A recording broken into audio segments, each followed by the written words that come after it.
In this tutorial, you'll quickly learn how to find and copy your Stripe API keys from the dashboard.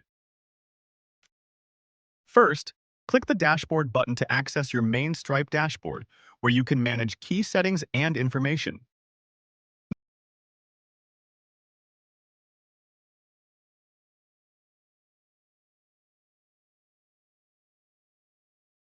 Next, place your cursor in the search field and start typing a query to quickly find developer settings or the API keys section. This helps you navigate directly to what you need. Now select API keys under the developer's menu to view the keys you'll use to integrate Stripe with your application. Then, scroll down a little and you will see the publishable key. If you want, you can copy the publishable key from here. Click the copy option and your publishable key will be copied automatically. Then, below that, you will see your secret key.